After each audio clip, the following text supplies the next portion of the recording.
સો આપણે વાત કરીશું કે લાઈફમાં તમારે કઈ રીતે આગળ વધવું જોઈએ. તો લાઈફમાં તમારે બેલેન્સ બનાવવાની જરૂર છે. એકલું સ્ટોક્સ કરવાથી, એકલું બિઝનેસ કરવાથી લાઈફ ચાલવાની નથી. તમે તમારી બોડીનું ધ્યાન રાખો, તમે શું વિચારી રહ્યા છો એનું ધ્યાન રાખો, તમે શું કન્ઝ્યુમ કરી રહ્યા છે એનું ધ્યાન રાખો. અત્યારે સોશિયલ મીડિયા એક ટ્રેપ બની રહ્યું છે. તમને જાતે કરીને ગરીબ બનાવવા માટે એક સિસ્ટમ બનાવી રહી છે. એમાં આપણી સરકાર છે અને બિઝનેસમેન્સ છે, બધા જ ઇન્વોલ્વ છે. અને તમે જ વિચારો કે તમે સોશિયલ મીડિયામાં કેટલું સ્ક્રોલિંગ કરી રહ્યા છો. મોસ્ટ ઓફલી બધાનું 5 થી 6 કલાક એવરેજ સોશિયલ મીડિયા પર ટાઈમ સ્પેન્ડ કરતા હશે. એમાંથી તમારા માટે જરૂરી વસ્તુ કેટલી છે, તમે જરૂરી વસ્તુ કેટલી કન્ઝ્યુમ કરી રહ્યા છો, શું શીખી રહ્યા છો એમાંથી? કંઈ જ નહીં. અને તમને આ એક એવો ટ્રેપ છે કે તમને પોતાને ખબર બી નહીં પડે અને તમે કલાકો સુધી એમને સ્ક્રોલ કરતા રહેશો. આ એક એડિક્શન છે. ખ્યાલ છે મને કે એકદમ નહીં છૂટે. તમારે ધીરે ધીરે ધીરે એને ઓછું કરવું પડશે. અને ઓછું કર્યા પછી ધીરે ધીરે ધીરે તમે તમારી સારી આદતો બિલ્ડઅપ કરશો, તો જ આ વસ્તુ તમારી થવાની છે. અને સ્ટોક માર્કેટ શીખવા માટે બી તમારે પેશન્સ રાખવું પડે છે. જેમ કે દરેક સ્ટોક્સનો પીપીટી ખોલો, કોલ ખોલો અને કંપની ઉપર ભરોસો કરો. કંપની શું કહે છે એની પર ભરોસો કરો. કોઈ મારા જેવો કે કોઈ બી યુટ્યુબર આવીને એમ કહી જશે કે આ કંપની ઇન ફ્યુચર સારું પ્રોફિટ કરવાની છે, આનો સ્ટોક આટલો ઉપર જવાનો છે, ડબલ ટ્રિપલ થવાનો છે. જેમ કે રિલાયન્સ પાવર ડબલ ટ્રિપલ થઈ ગયો. એનો મતલબ એ નથી કે હવે 1000 પહોંચી જશે. તો પમ્પ એન્ડ ડમ્પની સ્કીમ સમજો. લોકો તમને તમારા પૈસા લૂંટી રહ્યા છે ખાલી સ્ટોક ઉપર જવાથી. એનો મતલબ એમ નથી કે તમે રાતોરાત કરોડપતિ બનવાની સ્કીમમાં પડો જ છો કે મને એ જ નથી સમજાતું. અને પ્રેક્ટિકલી વિચારો, કોઈ સ્ટોક અગર ડબલ ટ્રિપલ થવાનો હોય તો તમારા પહેલાં બીજા કોઈને ખબર હશે, તમારા સુધી ઇન્ફોર્મેશન આવશે જ નહીં. મોટા મોટા લોકોએ ઇન્ફોર્મેશન તમારા સુધી પહોંચવા જ નહીં દે. તો બસ લાઈફને બેલેન્સ કરીને ચાલો. સારું ન્યુટ્રિશનવાળું ફૂડ લો, કાર્બ્સ ઓછું કરો, પ્રોટીન વધારો, કેળા ખાઓ, દૂધ પીવો વધારે, એક્સરસાઇઝ કરો, પ્રાણાયામ કરો, યોગા કરો. તમને એકદમ આમ બ્લિસફુલ, આમ એકદમ સારું ફીલ થશે. અને સેલ્ફ સેબોટાજ કરે છે અત્યારે બધા. મતલબ કે પોતાના ઉપર જ સેલ્ફ ડાઉટ કરતા હોય છે કે હું બધાથી નીચો છું. અત્યારે સોશિયલ મીડિયામાં કેવું થઈ રહ્યું છે કે કોઈની મોટી ગાડી છે, કોઈ ફરી રહ્યું છે બહાર, કોઈ બિઝનેસ ટ્રીપ કરી રહ્યું છે, કોઈ વિદેશમાં જઈ રહ્યું છે. એ બધું વિચારીને આપણે એમ વિચારીએ છીએ કે સાલું આપણી લાઈફ કેમ આટલી નથી સારી. તો એ બધું વિચારવાની જરૂર નથી. કારણ કે સોશિયલ મીડિયા બનાવવામાં જ એટલા માટે આવી રહ્યું છે કે બસ પોતાનું સારું વસ્તુ બધા બતાવી રહ્યા છે. હવે એ માણસ બહાર ફરી રહ્યો છે પણ એની લાઈફના પ્રોબ્લેમ શું છે એ તમને સોશિયલ મીડિયા પર નહીં દેખાય. એ માણસ પોતે લોન લઈ ગયો છે કે પોતાના પૈસેથી ગયો છે એ તમને નહીં દેખાય. તો વાત એ છે કે તમે બીજાની લાઈફ જોઈને પોતાની લાઈફને કમ્પેર ના કરો.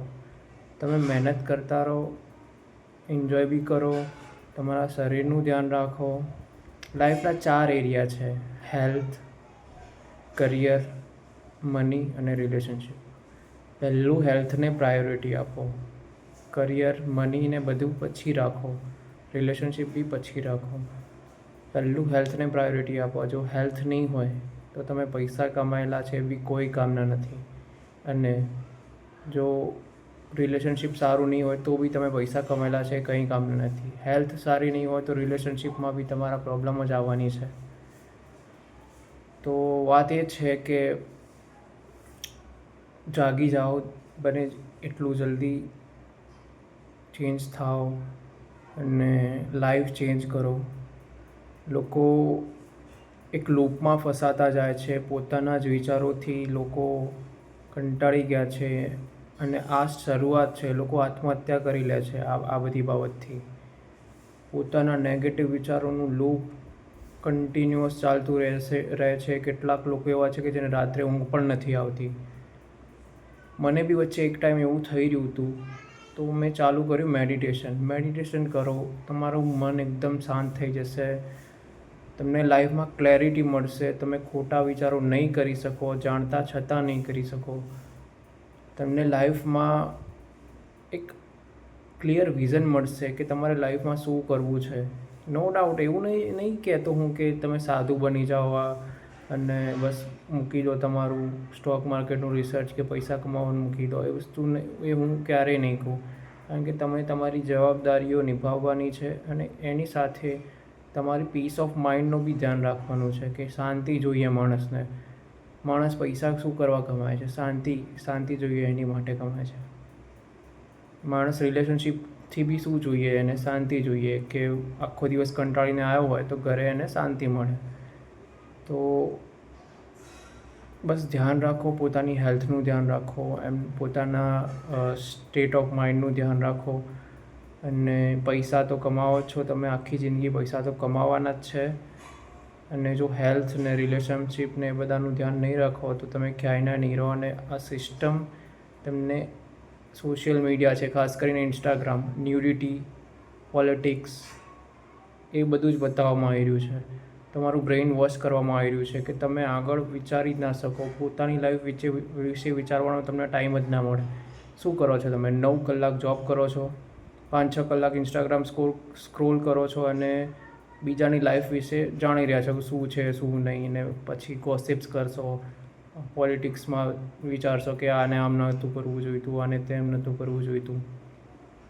પણ તમે આ બધાના કરતાં પોતાની લાઈફમાં ક્યારે તમે ઇન્ટરેસ્ટ લેશો? પોતાની લાઈફનું ક્યારે વિચારશો? આ બધું લૂપ એટલે જ બનાવવામાં આવી રહ્યું છે કે તમને ગરીબના ગરીબ રાખવામાં આવે. તમે પોતાની લાઈફનું ક્યારે વિચારો નહીં.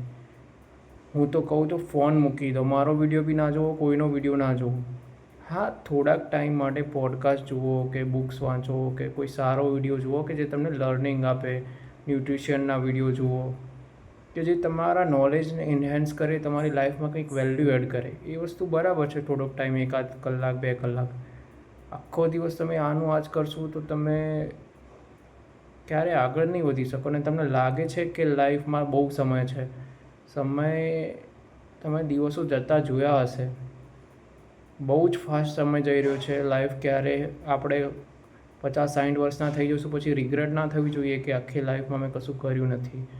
એટલી મહેનત કરો, હેલ્થ પર મહેનત કરો, કરિયર વાઇઝ મહેનત કરો, રિલેશનશિપ સારી બનાવો, બહુ જ મહેનત કરો અને લાઈફમાં આગળ વધો. બસ આટલું જ કહેવું છે.